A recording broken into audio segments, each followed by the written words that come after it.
hasil warisnya rusak, walinya rusak, keturunannya rusak. Dikatakan barang siapa yang berzina maka dia akan dizinai.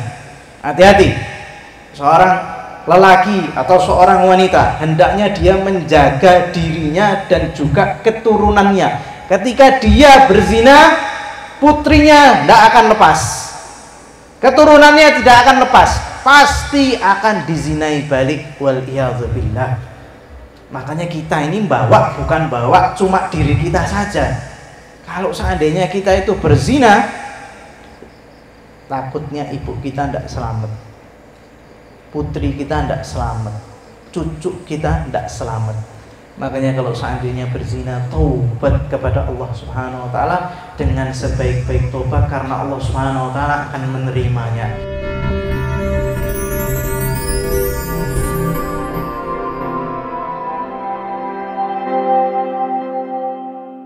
Alhamdulillah Rabbil Alamin, wa bihi nasta'in ala umurid dunya waddin, wassalatu wassalam ala sayyidil mursalin Muhammadin al-amin wa ala alihi wa sahbihi.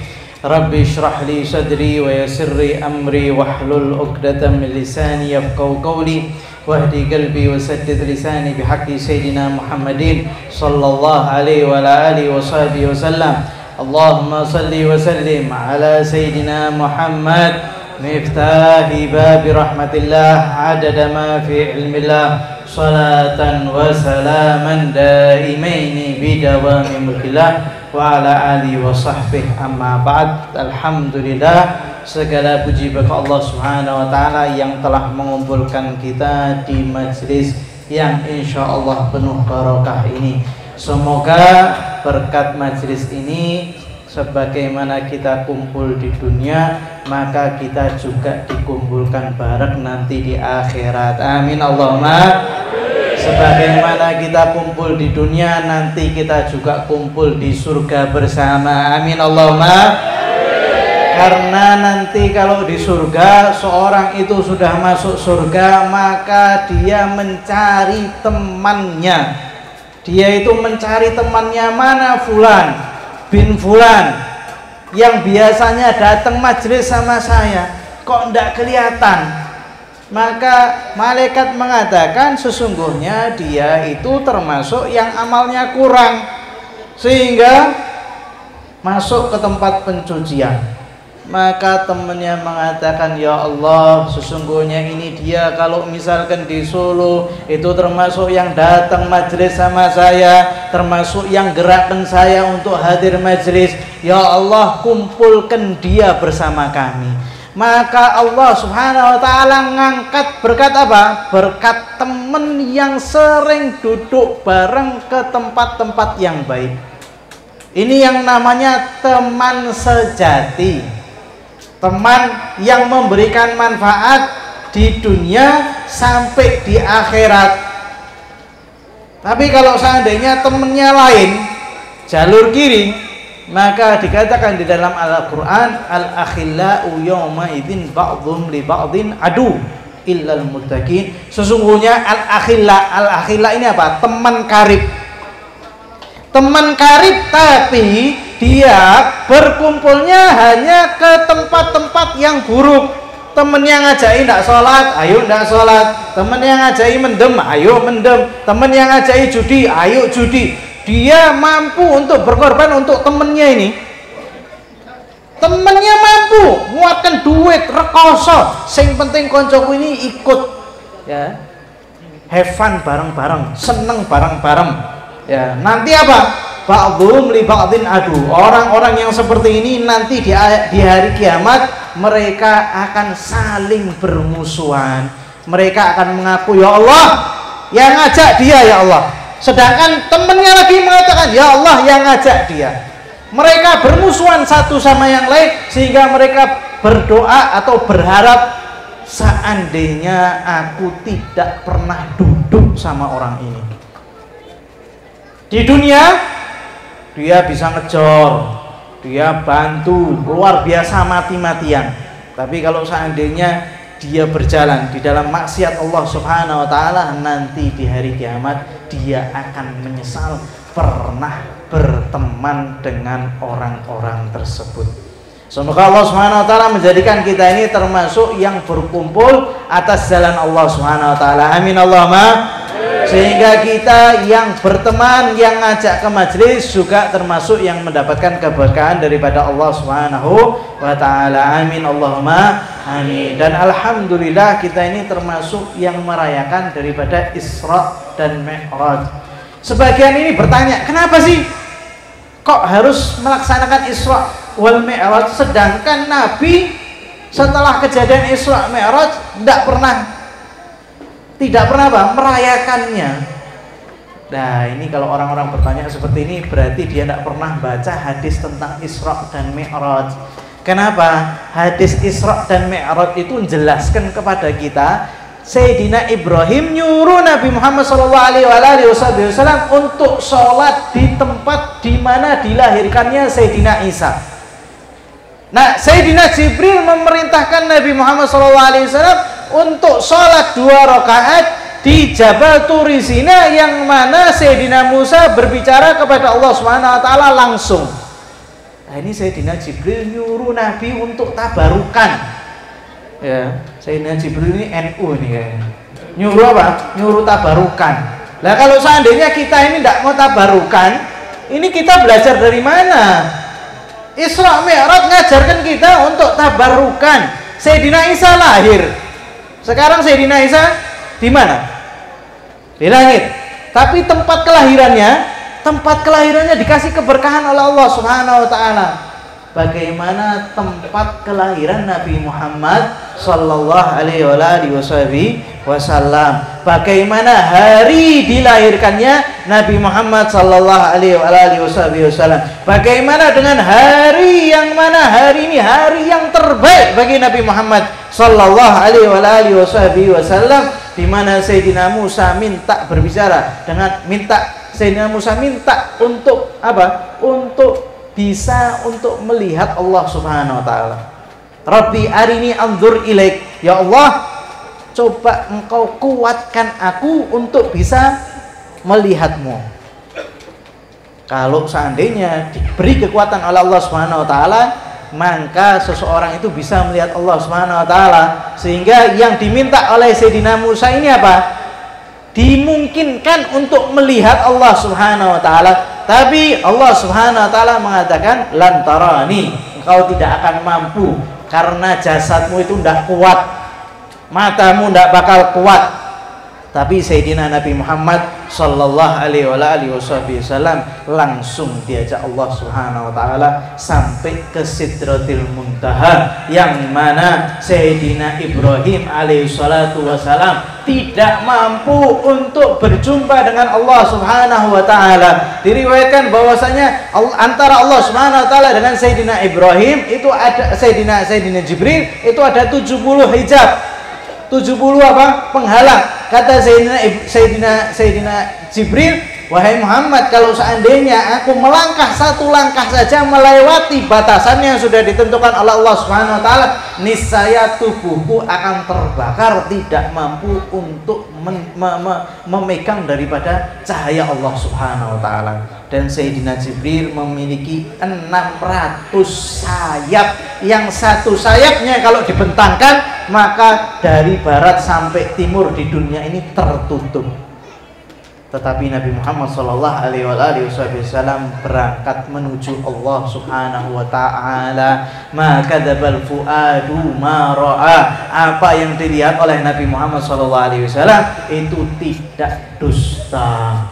Sehingga Nabi Muhammad sallallahu alaihi wasallam ini makomnya paling tinggi, lebih daripada Sayyidina Jibril, lebih daripada Sayyidina Musa, lebih daripada Sayyidina Ibrahim. Dan alhamdulillah, sebagaimana tadi disebutkan oleh Habib Muhammad, kita termasuk daripada umatnya Nabi Muhammad sallallahu alaihi wasallam. Sehingga pertanyaan kenapa harus dirayakan itu pertanyaan yang perlu dipertanyakan kembali. Kejadian Isra wal Mi'raj itu penuh dengan hikmah. Kemarin kita sudah membahas perjalanannya, akan tapi di majelis ini insya Allah kita akan menjelaskan tentang apa saja yang dilihat oleh Nabi Muhammad sallallahu alaihi wasallam ketika Isra dan Mi'raj.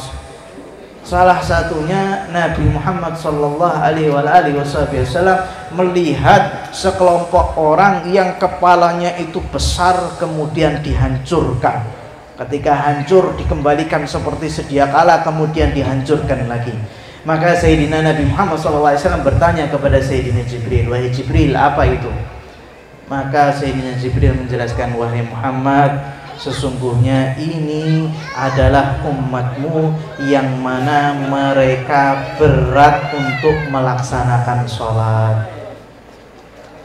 Semoga Allah Subhanahu wa taala menjadikan kita termasuk yang mendirikan sholat. Amin Allahumma. Dijadikan kita termasuk yang khusyuk di dalam sholat. Amin Allahumma. Maksud daripada berat di dalam sholat itu meninggalkan sholat atau dia sholat sampai keluar waktu atau tidak sholat sama sekali. Ini bahaya ya. Jangan sampai kita termasuk daripada orang-orang yang dijelaskan oleh Allah Subhanahu wa taala, yaitu orang munafik. Orang munafik itu apa? Wa idza qamu ila sholati qamu kusala. Kalau seandainya mereka itu bangun untuk mendirikan sholat, maka mereka itu bermalas-malasan. Kalau diundang makan, bersegera. Wah, diajak makan ke McD atau ke KFC, tak bayari, itu ngantuk-ngantuk mangkat. Tapi kalau misalkan menuju sholat, itu males-malesan, itu sifatnya orang munafik. Wa idza qamu ila sholati qamu kusala yuraunan nas. Mereka itu hanya riak kepada orang. Kalau seandainya di hadapan orang-orang sholatnya luar biasa, bacaannya luar biasa, tapi kalau sholat sendiri wallahu a'lam. Wala yadhkurunallaha illa qalila, dan tidak berzikir kepada Allah Subhanahu wa taala kecuali cuma sedikit. Kalau hadir majelis insyaallah zikirnya banyak, karena sholawat dikumandangkan, kemudian kita mengingat Allah Subhanahu wa taala. Makanya kalau seandainya masih males untuk zikir sendiri, kumpul di majelis. Karena bareng-bareng itu kita tidak sengaja Allahumma sholli ala Muhammad, Allahumma sholli ala Muhammad. Dan di pahala yang diberikan oleh Allah Subhanahu wa taala ketika kita berkumpul itu berbeda dengan seorang yang ibadah sendirian. Allah Subhanahu wa taala menciptakan pahala karunia yang lebih di setiap perkumpulan. Makanya ada sholat Jumat, dan Allah Subhanahu wa taala pasti akan menerima sholat orang berjamaah. Kenapa? Karena Allah Subhanahu wa taala setiap ada orang berjamaah ngelihat imamnya pantas untuk diterima, maka Allah Subhanahu wa taala menerima seluruh jamaah, menerima seluruh maklum. Kalau seandainya imamnya tidak pantas untuk diterima oleh Allah Subhanahu wa taala, maka Allah Subhanahu wa taala ngelihat yang di shaf pertama. Yang di shaf pertama ada tidak sholatnya yang khusyuk? Ada yang sholatnya yang syaratnya, rukunnya sah semuanya, ada tidak? Kalau seandainya ada, Allah Subhanahu wa taala menerima sholat orang tersebut dan diterima seluruh jamaah. Shaf pertama tidak khusyuk, shaf kedua tidak khusyuk, shaf ketiga tidak khusyuk, shaf keempat ada yang khusyuk, diterima oleh Allah Subhanahu wa taala berkat yang ada di shaf yang keempat. Makanya jangan sombong, ada di shaf pertama. Terkadang kita ini diterima oleh Allah Subhanahu wa taala bukan karena orang-orang yang di shaf pertama. Makanya terkadang kita ini dengar daripada guru kita Habib Jamal menceritakan tentang Habib Mundir yang beliau berjumpa melihat Nabi Muhammad SAW di dalam mimpi setelah membuat acara yang luar biasa. Maka Nabi Sayyidina Habib Mundir ini tanya, "Ya Rasulullah, siapa hambamu yang kau cintai daripada yang mengadakan acara?" Habib Mundir kepingin beliau yang, wah saya kepingin ini yang disenangi sama Nabi Muhammad SAW. Apa yang dijawab oleh sama Nabi Muhammad SAW di dalam mimpi beliau? Nabi menjawab, "Aku senang terhadap orang yang bawa umbul-umbul, yang nancepkan umbul-umbul di jalan itu. Saya senang sama yang bawa, yang khidmah di dalam majelis." Kata Habib Muntir, ya Allah, seandainya saya ini juga yang termasuk yang nancepi bendera, saya ini termasuk yang apa? Yang ngangkat-ngangkat beres-beres ini majelis. Karena berkat-berkat mereka ini majelis bisa ada, dan terkadang mereka itu diremehkan, tidak di panggung, tidak mendapatkan hormat di mata masyarakat, tapi mereka betul-betul ikhlas.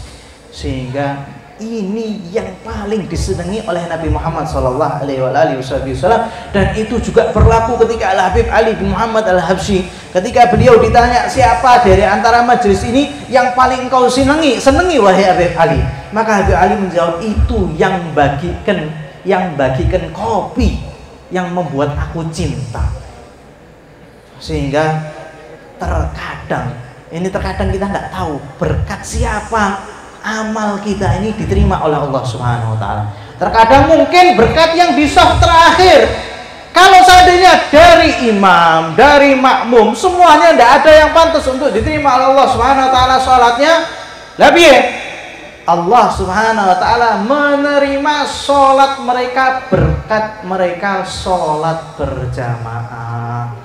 Makanya jangan sampai meninggalkan sholat berjamaah. Jangan sekali-kali kalau seandainya tidak bisa di masjid, sholat di rumah bersama suaminya, bersama istrinya, bersama anaknya. Cari teman supaya bisa sholat berjamaah, karena berjamaah minimal 2. Imamnya tidak khusyuk, makmumnya tidak khusyuk, tapi jamaah diterima oleh Allah Subhanahu wa Ta'ala. Maka orang yang meninggalkan sholat itu kebangetan, ya. Dan semoga Allah Subhanahu wa Ta'ala ngasih kita taufik untuk melaksanakan sholat dengan sebaik-baiknya. Amin Allahumma amin. Ini yang pertama dilihat oleh Nabi Muhammad SAW. Kemudian yang kedua, Nabi Muhammad SAW melihat sekelompok kaum yang ada 2 meja, yang satu dagingnya enak, masakannya enak luar biasa, tapi tidak ada yang duduk di situ. Sedangkan yang satu makanannya itu busuk, mentah, tidak enak, tapi semua berkumpul di situ makan bareng-bareng. Maka Nabi Muhammad SAW bertanya, wahai Jibril, siapa ini? Ini ada makanan enak, tidak dimakan, malah makan makanan yang mentah. Maka Sayyidina Jibril mengatakan, wahai Nabi Muhammad, ini adalah sekelompok kaum daripada umatmu yang mana mereka sudah menikah, tetapi mereka itu zina dengan orang lain. Mereka bermalam dengan wanita lain, mereka bermalam dengan lelaki lain. Maka hari kiamat mereka diperintahkan oleh Allah Subhanahu wa Ta'ala untuk makan daripada makanan yang mentah. Waliyahzubillah. Karena kita tahu istri kita, suami kita itu yang halal, yang berkah. Di situ Allah Subhanahu wa Ta'ala kasih keberkahan. Seseorang itu ketika guyon sama istrinya, Allah Subhanahu wa Ta'ala seneng. Ketika seorang suami itu megang tangan istrinya, Allah Subhanahu wa Ta'ala senang, dikasih keberkahan oleh Allah Subhanahu wa Ta'ala. Ketika seorang itu peluk daripada istrinya atau suaminya, Allah Subhanahu wa Ta'ala itu menggugurkan dosa-dosanya. Nah ini kemudian malah jajan di luar, waliyahzubillah, dan perzinaan itu merajalela, merata di akhir zaman. Makanya hati-hati. Dan kemudian Rasulullah SAW melihat seorang wanita yang digantung, payudaranya itu digantung ke atas, kakinya digantung ke atas. Kemudian Nabi Muhammad SAW bertanya, wahai Jibril, siapa ini? Ini adalah umatmu ya Rasulullah SAW, yang mana mereka berzina, kemudian mereka melahirkan anak, kemudian mereka membunuh anaknya. Waliyahzubillah. Dan itu banyak terjadi di masyarakat. Sedangkan zina itu adalah perbuatan fahisyah, perbuatan yang paling buruk, merusak tatanan, seluruh tatanan agama masyarakat, semuanya rusak disebabkan karena perzinaan. Hasil warisnya rusak, walinya rusak, keturunannya rusak. Dikatakan barang siapa yang berzina maka dia akan dizinai. Hati-hati. Seorang lelaki atau seorang wanita hendaknya dia menjaga dirinya dan juga keturunannya. Ketika dia berzina, putrinya tidak akan lepas, keturunannya tidak akan lepas, pasti akan dizinai balik. Waliyadzubillah. Makanya kita ini bukan bawa cuma diri kita saja. Kalau seandainya kita itu berzina, takutnya ibu kita tidak selamat, putri kita tidak selamat, cucu kita tidak selamat. Makanya kalau seandainya berzina, taubat kepada Allah Subhanahu wa taala dengan sebaik-baik taubat, karena Allah Subhanahu wa taala akan menerimanya tanpa perlu menyebutkan.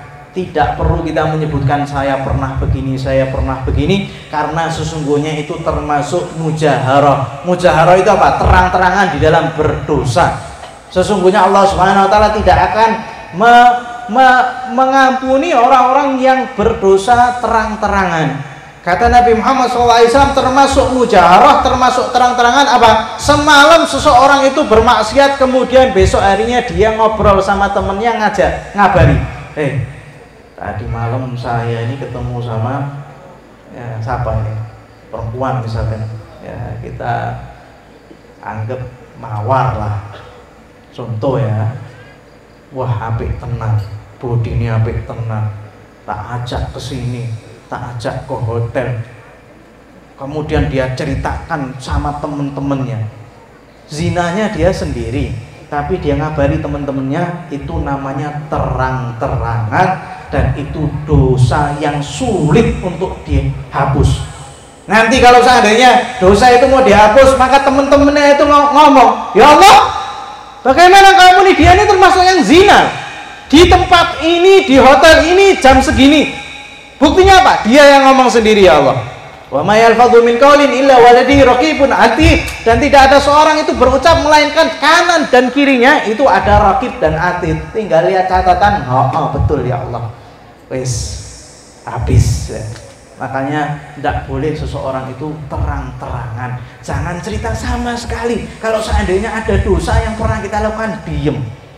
Karena mohon maaf, kita ini tidak bisa bicara di sini kecuali karena dosa kita ini ditutup sama Allah.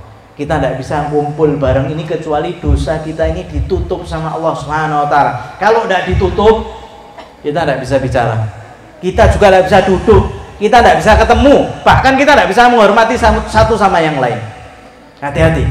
Makanya lebih baik kita jaga aib kita, juga jaga aib orang lain. Barang siapa yang membuka aib orang lain, maka dia akan dibuka aibnya oleh Allah Subhanahu wa taala. Waliyadzubillah. Kemudian Nabi Muhammad SAW melihat ada seekor sapi yang keluar daripada lubang yang kecil, kemudian ingin kembali dan tidak bisa.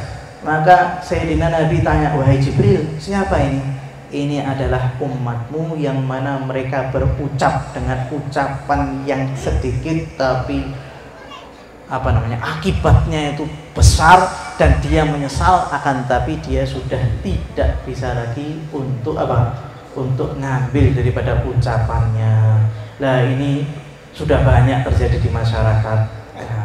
Terkadang orang yang terkenal mengucap sedikit salah habis.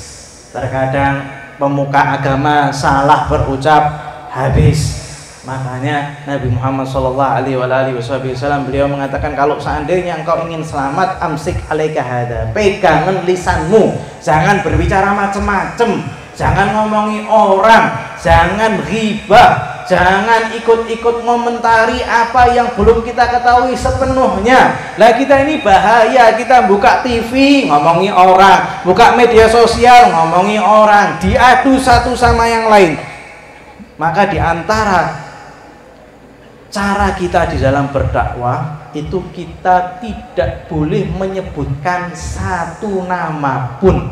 Tidak boleh menyebutkan nama pejabat, tidak boleh menyebutkan nama tokoh agama, tidak boleh menyebutkan artis yang kemudian nanti akan menjadikan fitnah. Karena tujuan diadakan pengajian semacam ini kita ini menjelaskan apa yang diperlukan oleh masyarakat. Tapi kalau seandainya ngomongi pemerintahan fulan, ngomongi ini, ngomongi itu, ngomongi ini, ngomongi itu yang tidak ada di dalam mengingat kepada Allah Subhanahu wa taala, mengingat kepada Rasulullah SAW, tidak ada untuk ngajari pada masyarakat, maka itu termasuk fitnah. Kata Imam Abdullah bin Al-Haddad, barang siapa yang berbicara bukan untuk takwa kepada Allah Subhanahu wa taala, tidak ngajari supaya ta'zim kepada Allah, tidak ngajari supaya dekat kepada Rasulullah SAW, maka mereka termasuk fitnah. Maka hati-hati, jangan kita termasuk yang ngomentari, jangan. Ada ini, wah, perselingkuhan, kita ikut komentari. Wah, pembunuhan, kita ridho dengan apa yang terjadi di dalam pembunuhan itu, kita juga termasuk dosanya, kita juga ngomentari. Terkadang orang itu difitnah, sampai ada kejadian diceritakan oleh Nabi Muhammad SAW bahwasanya ada seorang wanita yang sedang menyusui anaknya, kemudian datang seorang, ya kalau istilah sekarang ya pejabat, pakai pakaian yang mewah, pakai kendaraan yang mewah, banyak pengikutnya. Nah, ibunya ini mengatakan, ya Allah, jadikan anakku ini yang sedang aku susui ini jadi seperti dia. Maka si bayi ini tadi, dia itu ya lepas daripada susu ibunya, kemudian mengatakan, ya Allah, jangan jadikan aku seperti dia. Kemudian nyusu lagi. Ibunya heran, ini bayi kok masih bisa ngomong ini. Ya, ini bayi yang bisa ngomong yang diceritakan oleh Nabi Muhammad SAW.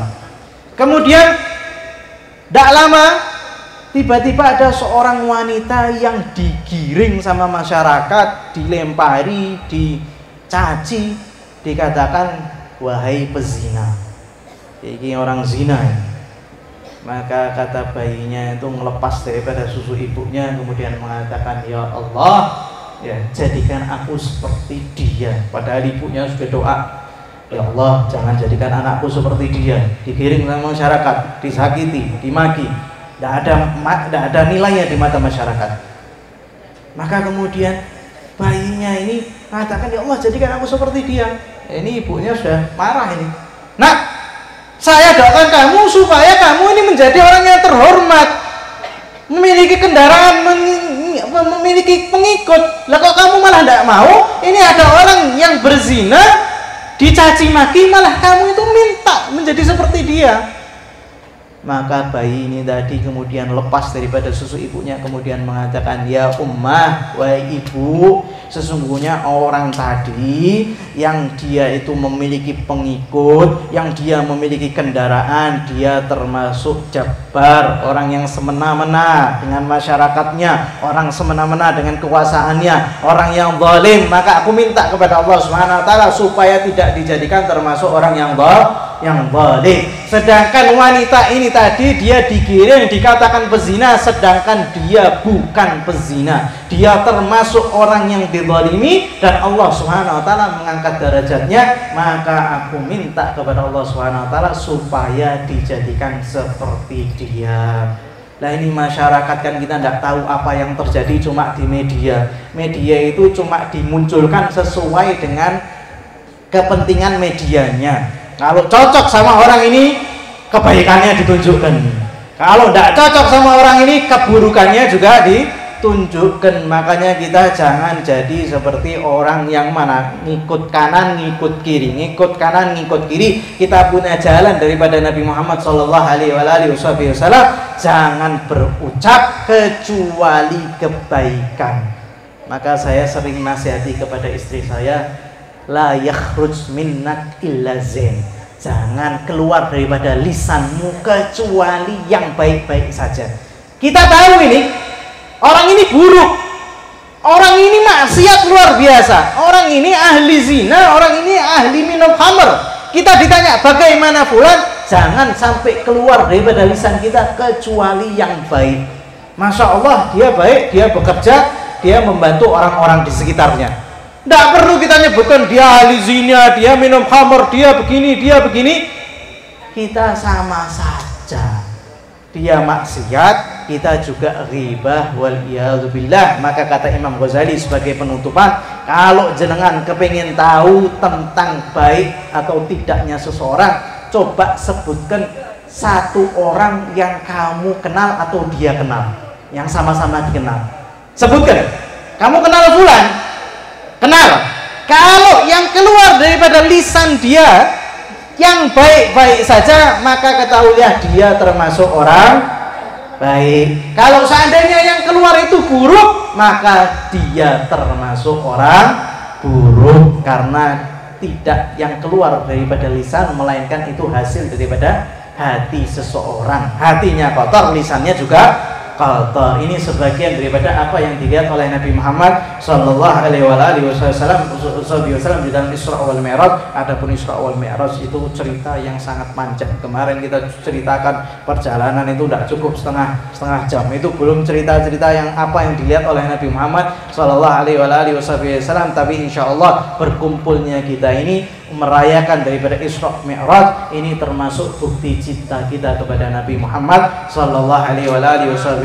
Ya Allah, berkat majelis ini semoga Allah Subhanahu wa taala menjadikan kita termasuk yang dicintai oleh Rasulullah sallallahu alaihi wasallam, dan semoga berkat majelis ini kita termasuk yang mendirikan salat dengan khusyuk, dengan berjamaah, dijauhkan daripada segala dosa yang zahir maupun batin, dijauhkan daripada dosa zina, dijauhkan daripada dosa minum khamar, dijauhkan daripada segala dosa yang beragam, dan semoga Allah Subhanahu wa taala membimbing kita ke jalan yang baik, disucikan kita, dibersihkan kita, sehingga kita termasuk yang pantas untuk melihat wajah Nabi Muhammad sallallahu alaihi wasallam. Kita pantas untuk berjumpa bersama-sama di surga, dan semoga Allah Subhanahu wa taala menjadikan kita termasuk yang meninggal dalam keadaan husnul khatimah. Ya Allah biha ya Allah biha ya Allah bismillah, ya Allah biha ya Allah biha ya Allah bismillah, ya Allah biha ya Allah biha ya Allah bismillah. Sallallahu alaihi wasallam Muhammadin nabiyil ummi wa alihi wasallam. Alhamdulillahirabbil alamin.